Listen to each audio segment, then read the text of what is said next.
Assalamualaikum warahmatullahi wabarakatuh. Perkenalkan, nama saya Afif Subarnadi dari kelas S3I dengan NIM 222111359. Langsung saja, di sini saya akan menjelaskan tentang kajian fikih siasat dan perkembangannya. Yang pertama ada dasar pembentukan ilmu fikih siasah. Yang kedua, sumber dan ruang lingkup fikih siasah. Langsung saja, yang pertama dasar pembentukan ilmu fikih siasah. Fikih siasah adalah cabang ilmu fikih yang berkaitan dengan hukum-hukum pemerintahan dan urusan politik dalam Islam.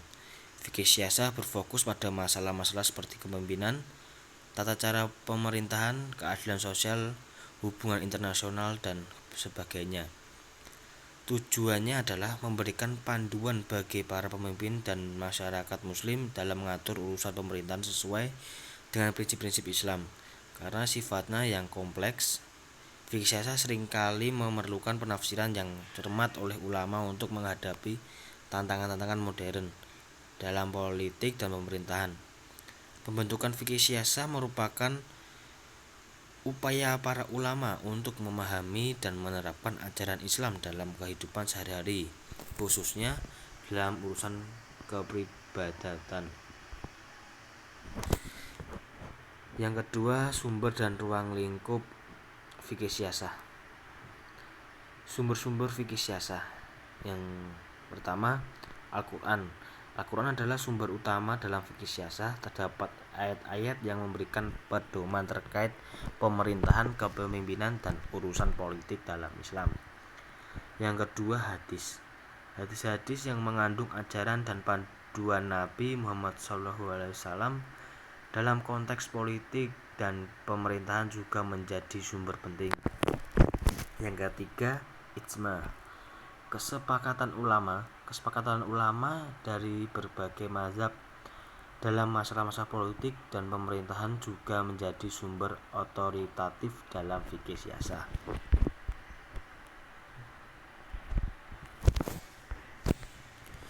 Yang keempat, kias atau analogi. Prinsip kias atau analogi digunakan untuk mengadaptasi hukum dari situasi yang telah diatur dalam sumber-sumber primer ke situasi-situasi baru dalam politik dan pemerintahan. Yang kelima, istisan, penilaian kepentingan. Istisan atau penilaian berdasarkan kepentingan umum dapat digunakan untuk menjawab masalah-masalah politik, tidak memiliki referensi langsung dalam sumber-sumber primer. Yang keenam, masalah kepentingan umum.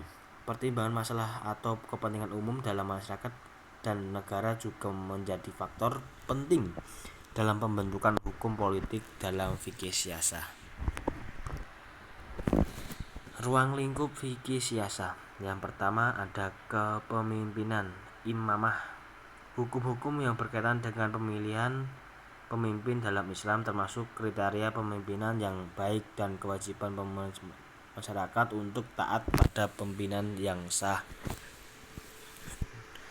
Yang kedua, hukum-hukum pemerintahan. Hukum-hukum yang mengatur berbagai aspek pemerintahan seperti hukum administrasi negara, hukum peradilan, dan hukum keperpajakan. Yang ketiga, hukum internasional. Paduan dalam hubungan internasional termasuk perjanjian dalam negara-negara lain, perdamaian dan perang dalam konteks Islam. Yang keempat, hukum perang atau fikih jihad. Hukum-hukum yang berkaitan dengan perang dalam Islam termasuk kriteria perang yang sah dan aturan-aturan perlakuan dalam perang. Kelima, keadilan sosial. Prinsip-prinsip keadilan sosial dalam Islam termasuk distribusi, keyakinan, dan kesejahteraan sosial. Yang keenam, urusan sosial dan moral. Regulasi terkait dengan etika dan moral dalam masyarakat, termasuk hukum-hukum yang mengatur perilaku masyarakat dalam kehidupan sehari-hari. Sekian presentasi dari saya. Wabillahi taufiq wal hidayah. Wassalamualaikum warahmatullahi wabarakatuh.